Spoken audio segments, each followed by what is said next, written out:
Assalamualaikum warahmatullahi wabarakatuh.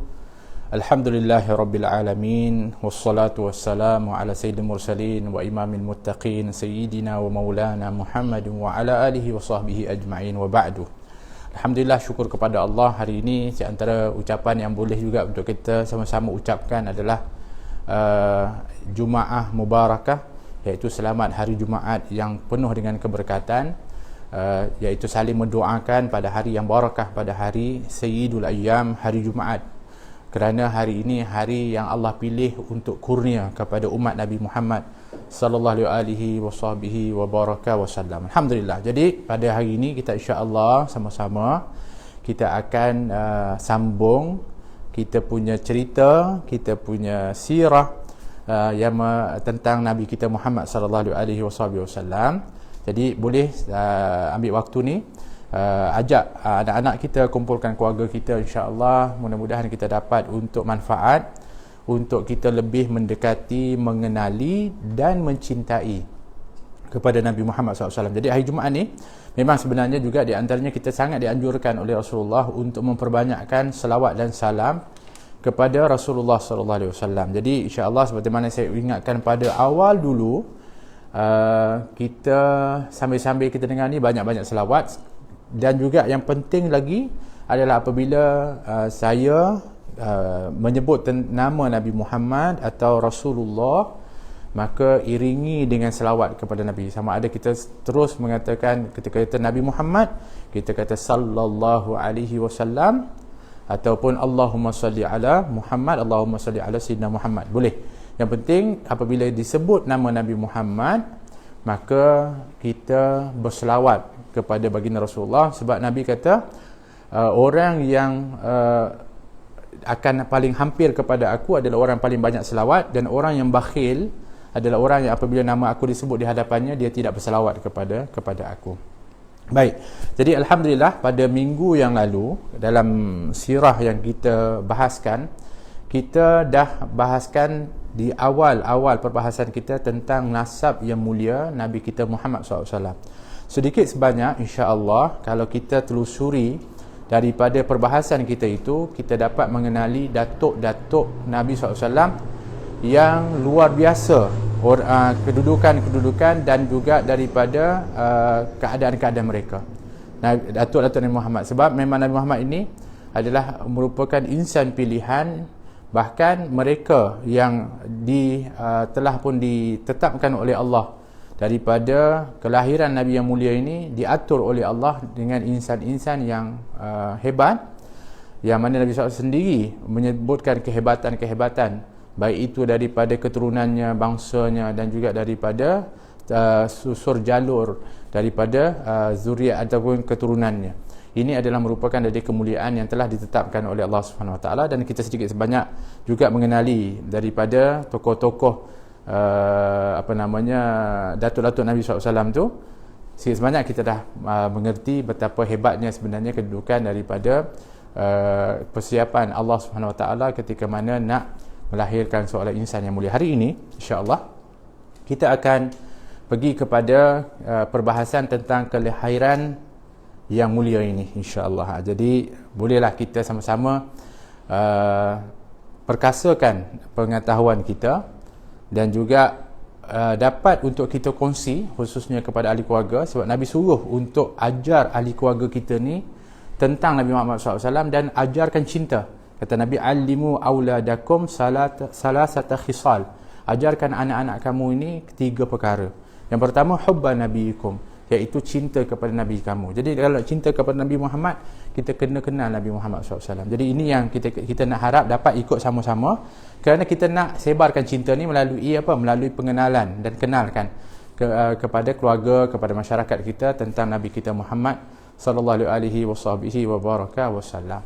Jadi mudah-mudahan insya-Allah dapat kita share, dapat kita kongsikan bersama kepada yang lain. InsyaAllah mudah-mudahan kita juga dapat ganjaran, dan akhirnya bertambah lagi mahabbah dan cinta kita. Kerana kalaulah dalam masyarakat, dalam kejiranan kita dan keluarga kita ni, orang-orangnya semua cinta kepada Rasulullah, maka sudah tentulah keluarga itu menjadi keluarga yang paling bahagia. Kejiranan itu kejiranan yang paling makmur, dan masyarakat atau rakyat yang duduk dalam satu negara yang cinta kepada Rasulullah SAW akan menjadi baldatun tayyibatun wa rabbun ghafur, menjadi satu kota yang sangat penuh dengan rahmat Allah dan sentiasa diampuni oleh Allah Subhanahu wa taala. Baik, adik-adik, kita nak tahu dulu apabila kita cerita tentang kelahiran Nabi SAW, ya, kita dah cerita dah sebelum ini, ayah Nabi Muhammad namanya Abdullah, dan Abdullah berkahwin dengan ibu Rasulullah SAW bernama Aminah. Ya. Jadi kalau kita lihat dari perkahwinan inilah Allah Subhanahu Wa Taala memilih lahirnya seorang insan yang agung yang dilahirkan pada 12 Rabiul Awal. Bila dilahirkan Nabi Muhammad SAW pada 12 Rabiul Awal. Ini pendapat yang masyhur. Sebab tu kita tak nafikan ada perbezaan pendapat tentang tarikh lahir Nabi Muhammad SAW. Tetapi pendapat yang masyhur, pendapat yang masyhur adalah 12 Rabiul Awal. Ada yang pendapat kata 8 Rabiul Awal, ada yang mengatakan 9 Rabiul Awal, tak menjadi masalah. Cuma pendapat yang masyhur adalah 12 Rabiul Awal. Sebab tu kalau kita tengok SATA di dalam negara kita Malaysia ni memilih daripada sambutan Maulid Rasul dan bahkan jadi public holiday adalah pada 12 Rabiul Awal. Ya. Tapi kalau mengikut kepada bulan Masihi disebutkan 20 April disebutkan daripada hari kelahiran Nabi kita Muhammad sallallahu alaihi wasallam. Jadi Nabi kita Muhammad SAW ini disebutkan dalam pendapat masyhur lahir pada 12 Rabiul Awal dalam keadaan yatim. Kenapa Nabi SAW disebut sebagai yatim? Apa pengertian yatim? Apa maksud yatim? Kita cerita anak yatim. Sebab anak yatim maksudnya adalah seorang anak yang belum baligh, yang kehilangan, iaitu kehilangan maksudnya kematian ayahnya. Kalau seorang anak dia ibunya meninggal, dia tak disebut anak yatim. Tapi anak yatim disebut apabila seorang anak yang masih kecil, yang belum balik, ayahnya meninggal dunia, maka disebut dia sebagai anak yatim. Anak yatim. Jadi Nabi SAW juga disebut sebagai yatim. Kenapa dia yatim? Kerana ayah Nabi Muhammad SAW iaitu Abdullah telah meninggal ketika Nabi SAW berumur baru 2 atau 3 bulan di dalam kandungan ibunya. Ya, maknanya ketika mana ibunya Aminah mengandung, ya, baru umur kandungannya itu 2 bulan. Ayahnya Abdullah pada waktu itu sudah keluar untuk pergi berdagang dan juga berziarah. Kemudian sampai ke Madinah. Setelah itu dia telah pun kemudian dia pun dalam perjalanan itu meninggal dunia. Maka Aminah ketika mana mengandungkan Nabi Muhammad SAW pada waktu itu sudah pun kehilangan suaminya iaitu Abdullah. Oleh kerana itu apabila lahir Nabi Muhammad, bila pada 12 Rabiul Awal, pendapat yang masyhur, pada lahirlah Nabi Muhammad SAW tanpa seorang ayah kerana ayahnya telah pun meninggal dunia. Baik. Ketika mana Nabi kita Muhammad SAW dilahirkan oleh ibunya Aminah, iaitu Aminah binti Wahab.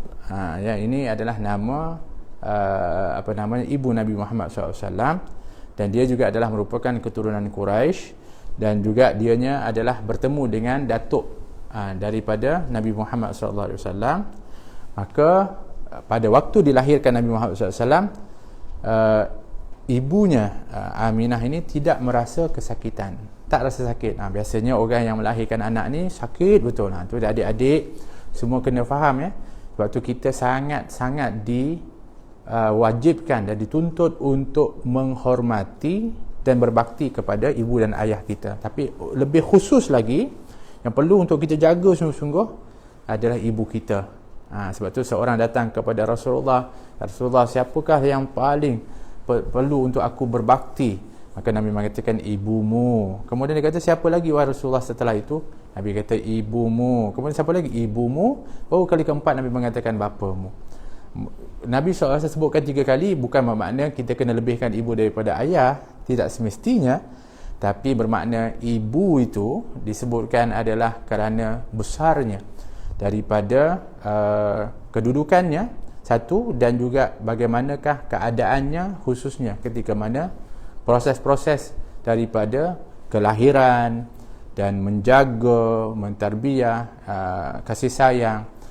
Memang itu adalah merupakan daripada kelebihan seorang wanita yang bergelar ibu. Sebab tu kena jaga betul ibu kita. Kita kena sangat-sangat berbuat baik kepada ibu dan ayah kita, dan khususnya ibu kita, jaga perasaan mereka dan bantu dan tolong kepada mereka dan berbakti kepada mereka. Jadi oleh kerana itu, kerana apa? Kerana dalam mengandung pun sebenarnya seorang wanita itu dalam keadaan yang berat. Semakin besar kandungannya dan juga semakin banyak hampir untuk melahirkan, semakin berat dan semakin kita kata sukar. Bahkan Allah mengatakan wahnan ala wahnin. Memang kedudukan orang mengandung ni dia akan sakit dan juga sukar dalam kesukaran. Tapi berbeza pula dengan Aminah yang mengandungkan insan yang agung Nabi Muhammad SAW. Dia tak rasa susah. Kenapa? Ini rahmat Allah SWT. Kerana yang dikandungkan itu rahmat kepada alam ini. Bahkan ketika melahirkan, yang memang kalau disebutkan saat melahirkan seorang anak adalah saat yang sangat menyakitkan. Bukan satu proses yang mudah dan yang kita panggil tak sakit. Memang menanggung kesakitan ketika melahirkan seorang anak. Tetapi Allah Subhanahu Wa Taala juga ketika itu mengurniakan kemudahan kepada Aminah ibu Nabi Muhammad SAW, sehingga tidak merasa kesakitan ketika mana melahirkan Nabi kita Muhammad sallallahu alaihi wasallam. Subhanallah. Ini pun sudah menunjukkan kemuliaan Nabi kita Muhammad sallallahu alaihi wasallam. Bahkan disebutkan dalam pendapat dan khabar, Nabi SAW ketika dilahirkan itu dalam keadaan yang bersih. Nabi kita Muhammad SAW lahir dalam keadaan bersih, keadaannya disebutkan. Kalau kita kata bayi-bayi yang lain macam-macam lah, berlumuran macam-macam, tapi bersih Nabi SAW. Bahkan ada pendapat mengatakan sudah berkhatan. Nabi SAW sudah siap berkhatan disebutkan. Pun begitu, ada pendapat mengatakan maksud Nabi sudah berkhatan adalah setelah Nabi lahir, Nabi dikhatankan oleh datuknya Abdul Muttalib. Ada pendapat seperti itu. Kerana memang adat orang-orang Arab, mereka akan khatankan anak-anak mereka sejak dari kecil lagi. Bukan seperti mana mungkin kalau kita tengok di negara kita, dulu-dululah kebanyakan akan berkhatan pada umur-umur mereka yang sudah agak dewasa. Tapi kalau orang-orang Arab, biasanya mereka akan khatankan anak mereka pada waktu semenjak kecil lagi, semenjak bayi lagi. Maka inilah yang dimaksudkan Nabi SAW lahir dan setelah pun berkhatan. Dan dikatakan bahawa Nabi SAW pada ketika lahir, Nabi menggenggam jari tangan. Jari-jari Nabi itu ketika bayi itu dia genggam tangan dia begitu, kecuali satu jari, iaitu jari telunjuk. Seperti ini. Maknanya semuanya digenggam kecuali jari telunjuk, yang mana ditakwil, cuba diertikan dengan maksud tauhid, dengan maksud isyarat tauhid. Seperti mana kalau kita tasyahud akhir atau syahwat akhir tu, asyhadu an la ilaha illallah. Kenapa kita angkat tu? Adalah sebagai satu isyarah dalam hati kita, tekad yakin kita bahawa kita meyakini, beretiqad bahawa Allah itu adalah yang Maha Esa.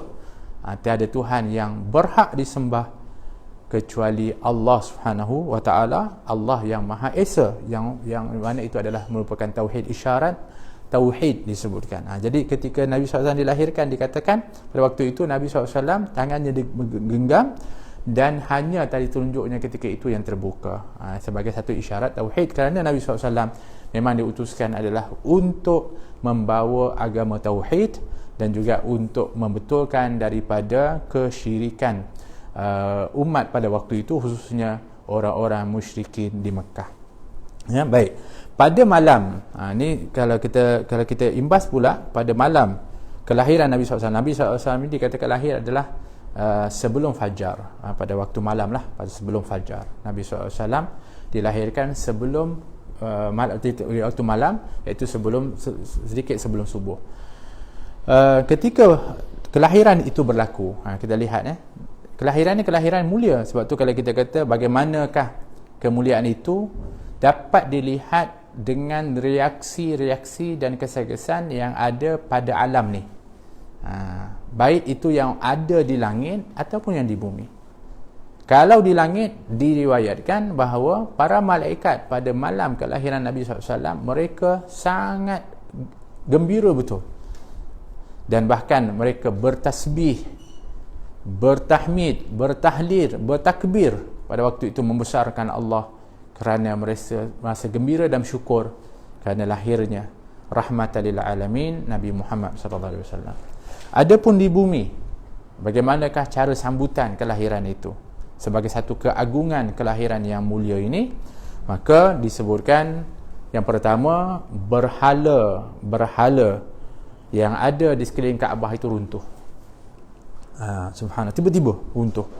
Yang kedua, ketika ibu Nabi SAW ini melahirkan, ketika itu ialah lahir, pada waktu itu cahaya itu menerangi daripada tempat tersebut sampai, kata Aminah pada waktu ketika itu dalam riwayat, dia dapat untuk melihat kepada istana di Rum. Subhanallah, dia dapat untuk melihat istana-istana yang berada di negeri Syam. Pada waktu itu tempat pemerintahan di Syam tu memang banyak istana-istana besar yang dikuasai oleh Rom, dan juga ada di antaranya Parsi. Istana-istana tu mereka yang dilahirkan di Mekah, tapi ketika itu cahaya yang menerangi itu sampai membelahi kepada bumi ini dan dapat melihat kepada istana-istana yang jauh tersebut. Ini juga sebagai bukti bahawa Nabi kita Muhammad sallallahu alaihi wasallam adalah merupakan cahaya yang menerangi alam ini. Maksudnya cahaya yang menerangi dengan hidayah dan juga daripada petunjuk yang benar daripada Allah Subhanahu wa taala. Subhanallah. Yang ketiga, istana Kaisar. Kaisar ini adalah merupakan gelaran raja Rom. Pada waktu kelahiran Nabi, istana dia bergoncang. Istana Rom ni kukuh, hebat, batunya besar-besar. Kalau ada orang yang pernah pergi melawat tempat-tempat Rom, peninggalan Rom lama ni, dia punya tu besar-besar batunya, pembinaannya. Tapi hebat besar mana pun, bergegar pada waktu itu, dan tiang-tiangnya itu jatuh. Dikatakan 14 tiang yang paling besar, yang paling kuat tu jatuh. Subhanallah. Sampai begitu hebatnya daripada kelahiran yang agung ini. Dan yang seterusnya, api yang disembah oleh orang-orang Majusi. Orang-orang Majusi ni, orang-orang Parsi, dia adalah beragama Majusi, dan sembahannya adalah api. Dan ada satu tempat api ni yang mana mereka memang besarkan api itu, disembah dan tak pernah padam selama 1000 tahun. Subhanallah. Maknanya mereka jaga betul. Ada orang, setiap orang akan contribute, baik nak bakar dia sebagainya, maknanya dia tak akan pernah padam. Punyalah kuatnya kuasa daripada bahan-bahan yang mereka sentiasa berikan kepada tempat tersebut. Tiba-tiba malam kelahiran Nabi Muhammad SAW, padam api sembahan tersebut. Masya Allah. Dan orang-orang Parsi juga ada satu tempat yang dia anggap tempat itu suci, iaitu satu tasik, namanya Tasik Sawat. Orang-orang Parsi menganggap itu adalah sungai atau tasik yang suci. Subhanallah, pada malam kelahiran Nabi SAW, air tasik tu yang disebutkan punyalah luas, dan bahkan bukan kata luas, dalam, maknanya banyak air, kering, disedut masuk dalam bumi, kering, pada malam kelahiran Nabi Muhammad SAW. Subhanallah, luar biasa. Kata kita lihat kelahiran yang agung ini sebenarnya tidak lain adalah untuk menunjukkan kepada kita bahawa luar biasanya insan yang akan dilahirkan, iaitu Nabi Muhammad SAW. Sebab itu maknanya kalaulah langit dan bumi yang disebutkan tadi, mereka ini turut dalam perintah Allah Subhanahu Wa Taala, dan Allah Subhanahu Wa Taala menunjukkan akan kekuasaannya untuk nak menunjukkan akan kelebihan kekasihnya Nabi Muhammad SAW. Dengan keadaan-keadaan ini, tidak lain adalah menunjukkan kelahiran ini adalah kelahiran yang mulia.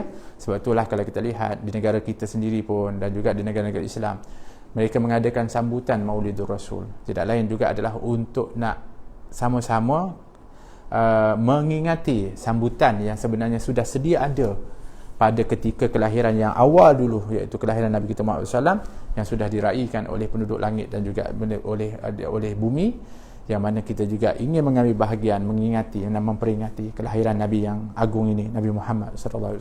Jadi Nabi, sekali lagi kita ulang, Nabi lahir pada 12 Rabiul Awal, pendapat yang masyhur. Harinya tidak ada khilaf, harinya sepakat para ulama, harinya adalah hari Isnin. Dan sebab ini memang ada riwayat yang sahih, bahkan di dalam Sahihul Bukhari, Nabi SAW ketika ditanya, kenapa engkau berpuasa pada hari Isnin wahai Rasulullah, Nabi mengatakan, dzaka yauma wulidtu, hari itu hari aku dilahirkan. Maknanya memang jelas hari kelahiran Nabi adalah hari Isnin, pada hari Isnin. Bahkan dalam riwayat Imam Ahmad daripada Ibnu Abbas radhiyallahu anhuma mengatakan, yaumul Isnin ni special. Sebab tu kita kena juga kena tahu Isnin juga special. Sebab itulah Sayyidina Abu Bakar Siddiq sendiri pun sangat memuliakan hari Isnin, bahkan dia teringin nak meninggal pada hari Isnin. Subhanallah, yang disebutkan hari Isnin ni, kata Ibnu Abbas, yang pertama hari dilahirkan Nabi Muhammad SAW. Itu yang pertama. Yang kedua, Nabi berhijrah ke Mekah, daripada Mekah ke Madinah pun bermula pada hari Isnin. Yang ketiga, hari yang diturunkan wahyu oleh Allah SWT juga, yang pertama adalah hari Isnin. Kemudian hari yang mana iaitu hari yang diturunkan Quran tu, maknanya pada hari Nabi diangkat menjadi Rasul lah. Hari diangkat menjadi Rasul tu hari Isnin. Dan hari Nabi SAW meletakkan Hajar Aswad. Ini pada waktu nanti kita akan masuk dalam kisah tu, bagaimana peristiwa berlaku ketika sebelum Nabi diangkat menjadi Rasul. Pada waktu itu jadi satu banjir besar, dan sehingga Kaabah pada waktu itu runtuh. Mereka, orang-orang Quraisy, membina semula, tapi kabilah-kabilah berebut pada waktu itu nak dapat kemuliaan untuk meletakkan Hajar Aswad. Maka mereka hampir berperang, tapi akhirnya mereka dapat daripada satu kebijaksanaan insan agung Nabi Muhammad SAW yang telah mengatur satu cara yang penyelesaian yang sangat penuh dengan kebijaksanaan. Dan Nabi sendiri yang dapat kemuliaan pada waktu itu, setelah mereka semua dapat berkongsi sama daripada mengangkat Hajar Aswad. Yang meletakkan itu adalah Nabi Muhammad SAW, dan peristiwa itu, hari yang meletakkan kembali Hajar Aswad ke tempatnya, itu adalah pada hari Isnin. Jadi hari Isnin adalah hari juga merupakan hari yang istimewa, hari yang mulia. Bahkan Nabi SAW pada waktu itu nak mengingati kemuliaan hari Isnin, hari kelahirannya, Nabi berpuasa pada hari Isnin. Sebab tu kita juga disunnahkan untuk berpuasa pada hari Isnin. Baik. Kemudian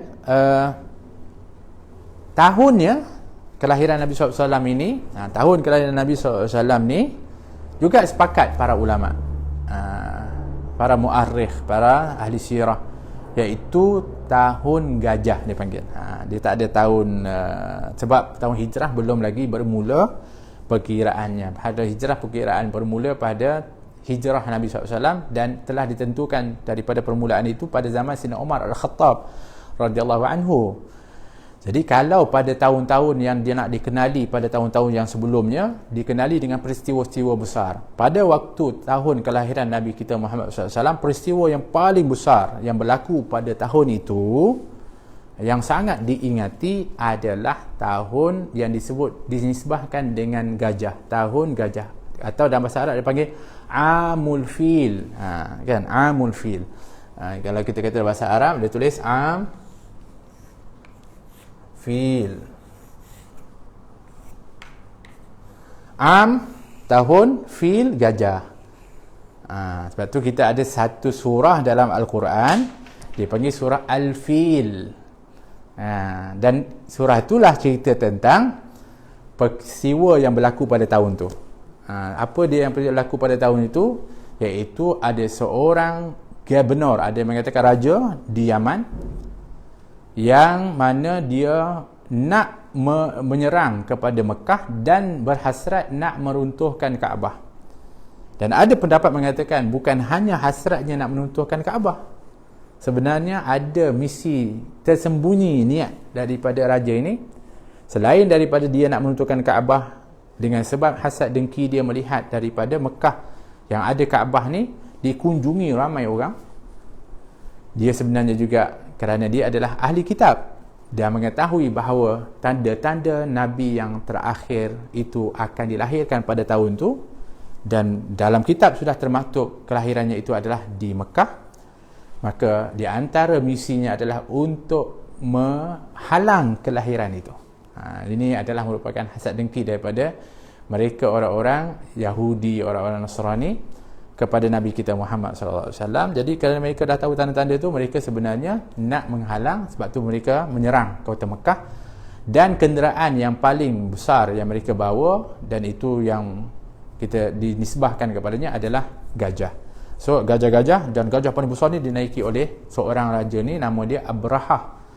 Jadi dia naik gajah ni diiringi dengan gajah-gajah yang lain, dan juga daripada tentera, bala-bala tentera dia yang lain.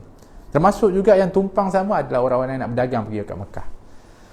Subhanallah. Jadi ketika mereka dah sampai dah daripada Yaman ni, dah sampailah dekat dah dengan Mekah ni.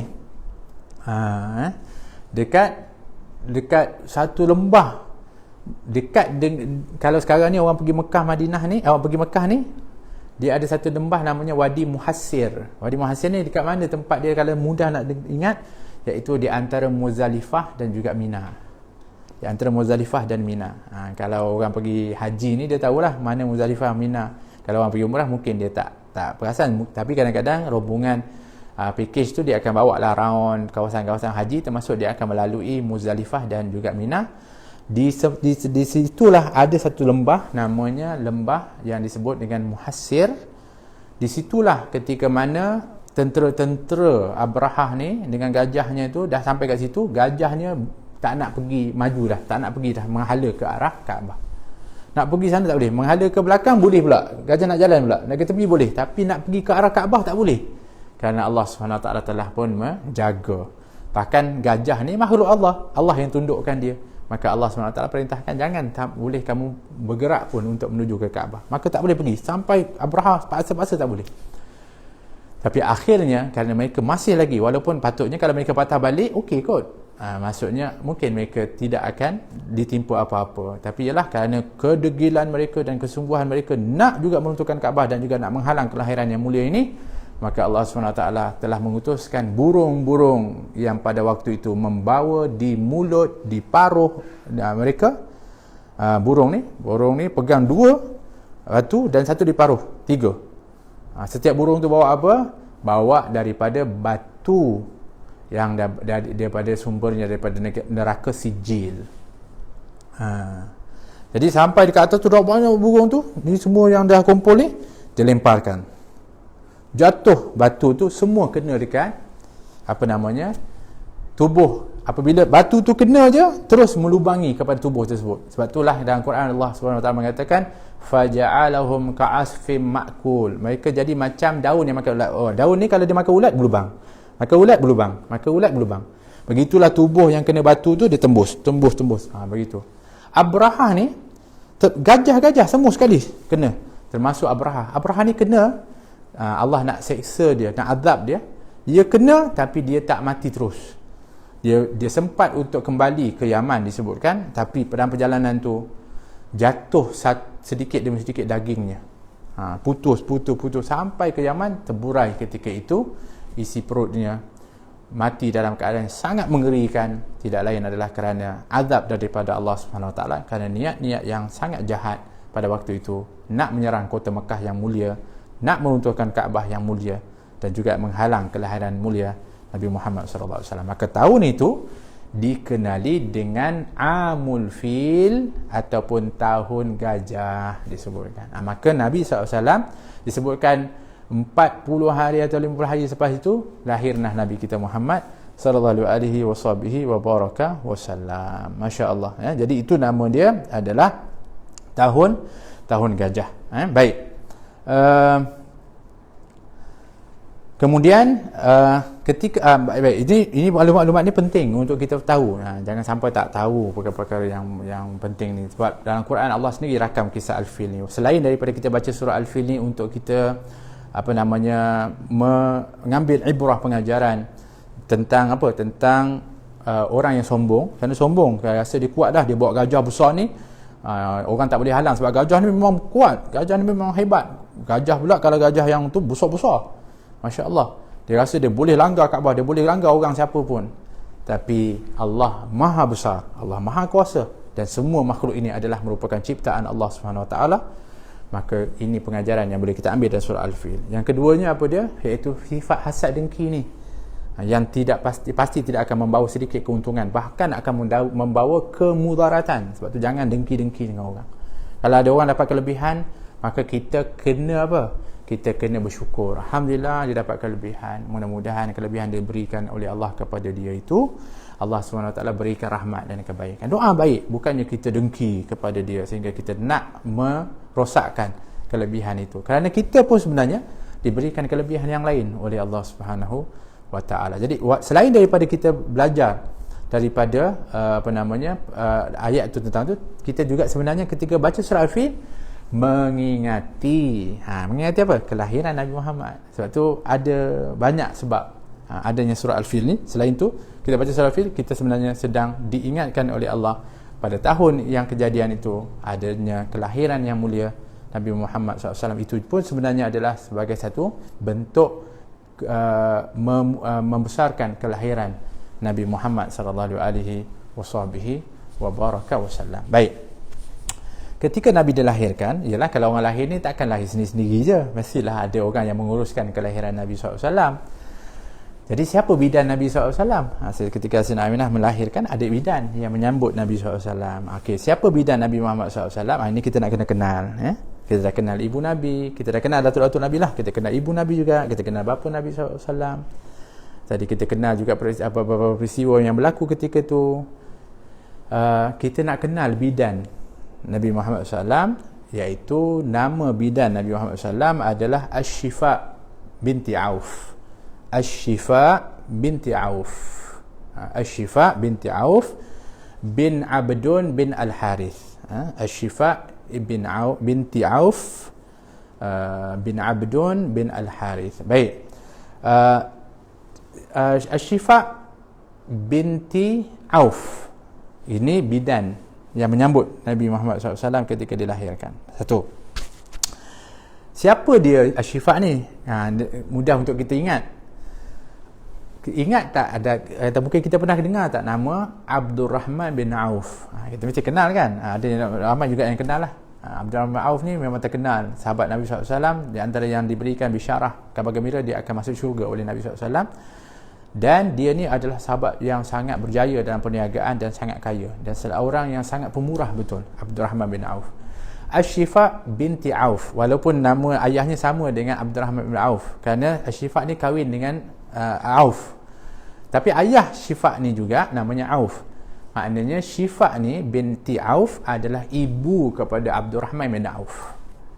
Asy-Syifa binti Auf adalah ibu kepada Abdurrahman bin Auf. Itu yang kita nak kena ingat. Jadi dia bidan yang menyambut kelahiran Nabi SAW. Tapi nanti kita akan tengok nama-nama ni, semuanya Allah SWT telah pilih mereka ni dengan nama-nama yang mulia-mulia dan seolah-olah satu isyarah kemuliaan Nabi. Contohnya, nama ibunya Aminah, Aman. Nama ayahnya Abdullah, hamba Allah. Nama yang menyambutnya bidan adalah Syifa. Syifa ni maksudnya apa? Kesembuhan. Yang membawa kesembuhan. Memang Nabi SAW ni membawa kesembuhan. Apa kesembuhan yang dibawa oleh Nabi? Kesembuhan daripada kesyirikan, penyakit syirik, kesembuhan daripada penyakit-penyakit munafik. Syifa, Nabi membawa kesembuhan tu. Bahkan Nabi memang ada daripada mukjizat-mukjizat Nabi boleh menyembuhkan daripada penyakit-penyakit. Nabi SAW. Jadi yang menyambutnya itu pun Allah SWT isyaratkan dengan nama yang mulia, iaitu seorang yang bernama Asy-Syifa binti Auf. Itu adalah bidan Nabi kita Muhammad sallallahu alaihi wasallam. Para penonton, adik-adik yang rahmati oleh Allah Subhanahu Wa Taala, jadi ini yang kita nak bahaskan pada hari ini dalam masa 30 minit ni, insya-Allah. Mudah-mudahan kita dah dapat gambaran awal dari kelahiran Nabi kita Muhammad sallallahu alaihi wasallam. Kesimpulan yang boleh kita buat, yang pertama sekali, Nabi kita dilahirkan pada 12 Rabiul Awal, bagi pendapat yang masyhur, pada hari Isnin tahun gajah. Ya. Dilahirkan oleh ibunya Aminah dalam keadaan yang selesa, tenang, aman, tidak menanggung kesakitan seperti wanita-wanita yang lain. Sedang pada waktu dilahirkan Nabi Muhammad dalam keadaan yatim, kerana bapanya Abdullah telah meninggal dunia ketika umur Nabi 2 bulan di dalam kandungan ibunya. Kemudian Nabi SAW ketika dilahirkan Nabi kita Muhammad SAW, pada waktu itu dianya dalam keadaan yang bersih, dikatakan sudah berkhatan, dan pendapat mengatakan dikhatan oleh datuknya Abdul Muttalib. Dan pada waktu ketika mana dilahirkan, tangan-tangan dari jari Nabi digenggamkan kecuali tali jari telunjuk sebagai tanda tauhid, isyarat tauhid. Dan pada ketika mana kelahiran Nabi SAW, banyak peristiwa-peristiwa besar yang berlaku. Di antaranya adalah tiang-tiang istana yang kukuh, sebanyak 14 tiang-tiang itu runtuh, bergegar dan runtuh. Termasuk juga di antaranya adalah berhala-berhala di sekeliling Kaabah pun runtuh pada waktu itu. Dan juga api sembahan orang-orang Majusi padam, walaupun tidak pernah padam selama 1000 tahun. Dan air tasik Sawat yang menjadi tasik yang dianggap suci dan mulia dengan kesesatan pada pahaman orang-orang Parsi pada waktu itu, telah pun kering sekelip mata satu malam itu, yang mana dianya adalah merupakan daripada tanda kelahiran Nabi yang agung ini. Dan yang seterusnya adalah Nabi kita Muhammad SAW dibidani, iaitu disambut kelahirannya dengan bidannya, iaitu seorang wanita bernama Asy-Syifa binti Auf, iaitu ibu kepada sahabat Nabi SAW yang kemudiannya, iaitu Abdurrahman ibn Auf radhiyallahu anhu. Jadi itu kesimpulan yang boleh kita buat pada hari ini. InsyaAllah mudah-mudahan kita dapat manfaat. Ada satu soalan yang mudah-mudahan insyaAllah dapat kita kongsikan. Assalamualaikum Habib. Waalaikumsalam. Adakah waktu sahur menjadi berkat asbab kelahiran Nabi SAW? Baik, sebenarnya kelahiran Nabi kita Muhammad SAW ini memang menjadi rahmat pada segala-galanya. Sebab tu disebut rahmatan lil alamin. Apa itu al-alamin? Iaitu ma siwallah, selain daripada Allah. Kalau kita tengok dalam surah Al-Fatihah, dia sebut dengan al-alamin. Al-alamin.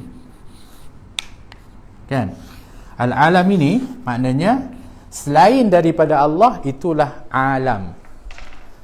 Apa pun nama malaikat, arash, apa semua selain daripada Allah yang maha agung ni, zat yang maha agung, adalah alam. Jadi kalau Nabi disebut rahmatan lil alamin, rahmat pada semua benda, termasuk waktu siang, waktu malam, matahari, bulan, termasuk waktu sahur. Cuma kenapa disebutkan sahur itu diberkati, itu telah pun dibahaskan oleh para ulama. Selain pada waktu itu memang waktu yang istimewa, setiap hari waktu sahur ni waktu istimewa, waktu yang memang dikabulkan doa. Nanti itu bahas dia panjanglah. Yang keduanya sebab kerana dianya membantu kepada orang puasa itu supaya dianya tidaklah sampai merasa kesukaran ketika puasa, maknanya alaskan perut dia sebelum dia mula berpuasa. Itu di antara hikmah dia, termasuklah juga daripada keberkatan sahur disebutkan adalah waktunya. Dan insya-Allah seperti mana tadi yang dipahami oleh yang menanya tadi, pastilah juga di situ adanya keberkatan kerana adanya kelahiran yang pernah dilahirkan pada waktu itu Nabi kita Muhammad sallallahu alaihi wasallam. Jadi mudah-mudahan insya-Allah bermanfaat. Kongsi-kongsikan kepada yang lain. Ingat-ingatkan satu dengan yang lain tentang perkara ni. Ini baru mukadimah, pada permulaan. Banyak lagi kisah-kisah menarik tentang Nabi kita Muhammad SAW yang luar biasa. Selawat dan salam kepada Nabi SAW jangan kita lupakan, khususnya pada hari ini. Jadi teruskan berselawat kepada Rasulullah, khususnya selepas asar ni. Jangan lupa selawat kepada Nabi kita Muhammad SAW sebanyak 80 kali sekurang-kurangnya.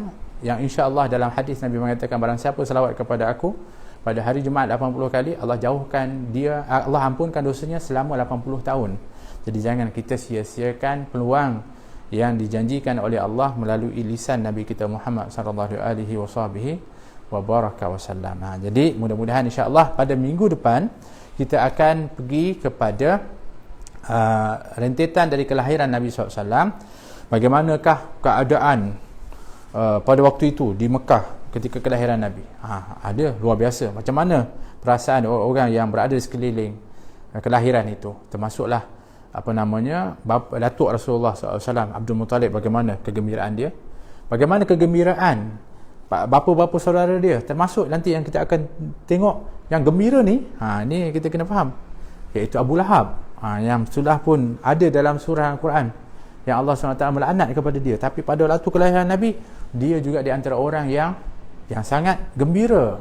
Nanti kita akan tengok macam mana ketindakan kegembiraan dia, sehingga disebutkan dalam Sahih Bukhari bagaimana Al-Abbas, bapa saudara Nabi, bermimpi tengok Abu Lahab jumpa dalam mimpi tu. Dia dalam keadaan diseksa, tapi dia kata dia dapat keringanan pada hari Isnin dikarenakan berkat dia bergembira dengan kelahiran Nabi Muhammad SAW. Itu pun nanti kita akan sebut. Yang ketiganya adalah siapa yang pertama menyusukan Nabi SAW. Siapa yang menyusukan Nabi, siapa ibu susuan Nabi SAW yang menyusukan Nabi. Kemudian yang kita biasa dengar ialah seorang namanya Halimah Sa'diyah, tapi sebenarnya sebelum tu ada ibu Nabi, ada lagi seorang yang lain dan beberapa orang, dan juga setelah itu baru dibawa oleh Halimah Sa'diyah. Ini kita akan bahaskan pada minggu depan insya-Allah. Jadi jangan lupa ajak ramai kita duduk, kita dengar. InsyaAllah kita akan lebih lagi mengenali Nabi kita Muhammad sallallahu alaihi wasallam. Jadi sekali lagi terima kasih atas perhatiannya, dan kalau ada soalan-soalan boleh kita kongsi. Mudah-mudahan insya-Allah kita dapat untuk mengambil manfaat. Ada satu lagi disebutkan, Assalamualaikum Habib, betulkah riwayat yang mengatakan tali pusat Nabi SAW telah terpotong waktu dilahirkan? Memang ada berbagai daripada pendapat-pendapat yang menyebutkan tentang kelebihan kelahiran Nabi SAW. Tapi saya tak, ialah kita nak sebutkan satu persatu, satu terlalu banyak. Yang keduanya ialah kadang-kadang tu apabila kita sebutkan ini adalah merupakan daripada khabar dan juga daripada sejarah. Kadang-kadang tu ada orang kata mana dia punya dalil dan sandaran. Jadi kadang-kadang dianya akan menimbulkan kontroversi. Kita di sini bukan nak cari kontroversi, kita nak cari daripada pengetahuan dan ilmu tentang Nabi SAW dan juga mahabbah. Sudah tentulah kalau kita kata Nabi kita Muhammad SAW ni lahirnya mesti luar biasa daripada orang yang lain, sebab dia pun adalah insan yang luar biasa. Bahkan ada mengatakan sudah berkhatan, tali pusat telah pun dipotong, dah siap terpotong dah, kan disebutkan tadi. Tapi ada pendapat mengatakan ya dikhatankan oleh datuknya dan tali pusatnya dipotong pada waktu dilahirkan seperti bayi-bayi yang lain, tetapi sudah tentulah kelahiran tu tetap kelahiran yang istimewa. Walhasil yang kita nak ceritakan di sini adalah peristiwa-peristiwa yang tadi sudah menggambarkan kehebatan kelahiran ini. Bahkan ibunya tak merasa kesakitan. Itu sudah luar biasa, nak menunjukkan kehebatan daripada kelahiran yang agung ini. Kenapa yang kita nak cerita tentang kelahiran yang agung ini? Sebab Nabi kita Muhammad SAW sendiri pun mengingatkan tentang kelahirannya. Nabi sendiri pun ketika itu menceritakan tentang saat-saat kelahiran dia. Begitulah, kerana ini tercatat di dalam riwayat-riwayat. Jadi oleh kerana itu kita yakin percaya bahawa mengetahui tentang perkara ini juga adalah perkara yang sangat penting, dan ianya tidak lain adalah juga menambahkan lagi daripada mengagungkan dan muliakan Nabi kita Muhammad sallallahu alaihi wasallam, kerana itu adalah merupakan daripada perkara-perkara yang luar biasa. Kerana pada zaman ini perkara luar biasa inilah yang menjadi penarik perhatian. Sebab tu kalau kita tengok anak-anak kita ni, hero-hero yang ada superpower ni yang menjadi perhatian mereka, kan, menjadi perhatian mereka. Tapi itu tipu. Sedangkan Nabi kita Muhammad SAW memiliki irhasat. Irhasat ni maknanya kelebihan-kelebihan yang Allah kurniakan sebelum Nabi diangkat menjadi Rasul. Setelah menjadi Rasul ada mujizat-mujizat yang luar biasa, yang insya-Allah nanti kita akan telusuri sedikit ataupun sama-sama insya-Allah untuk sama-sama kita memperhalusi kehidupan yang mulia ini dan di antaranya juga supaya kita dapat untuk mengambil ibrah, pengajaran, dan akhirnya menambah mahabbah, dan apa yang perlu dan harus adalah untuk kita ittiba', mengikuti kepada Nabi kita Muhammad SAW. Terima kasih atas perhatiannya. Mudah-mudahan Allah SWT mengasihi kita dan Allah SWT merahmati kita. Allah lindungi kita daripada wabak dan bala dengan berkat kita mengasihi Nabi Muhammad SAW, dengan berkat kita cerita tentang Nabi Muhammad SAW sebagai rahmat bagi seluruh alam ini, maka Allah beri rahmat kepada kita, jauhkan kita daripada wabak dan bala, selamatkan kita dan keluarga kita, anak-anak kita mudah-mudahan anak yang cinta kepada Nabi Muhammad sehingga dia anak yang paling berbakti kepada kita, dan juga keluarga kita adalah keluarga yang sangat mencintai Nabi Muhammad SAW. Masyarakat kita begitu juga akhirnya menjadi suatu tempat yang mulia kerana kecintaan kepada Nabi Muhammad SAW, dan mudah-mudahan kecintaan kita ini bukan hanya sekadar apa yang kita faham, adalah kita berharap kecintaan kita ini akan dapat dengan janji yang menyebutkan seseorang akan bersama dengan orang cintainya. Kita berdoa mudah-mudahan kita akan dapat bersama dengan Nabi Muhammad SAW di dalam rahmat Allah, di dalam syurga Allah Subhanahu wa taala. Amin. Allahumma amin. Wa sallallahu ala sayyidina Muhammad wa ala alihi wa sahbihi wasallam. Walhamdulillahi rabbil alamin wal afu minkum. Assalamualaikum warahmatullahi wabarakatuh.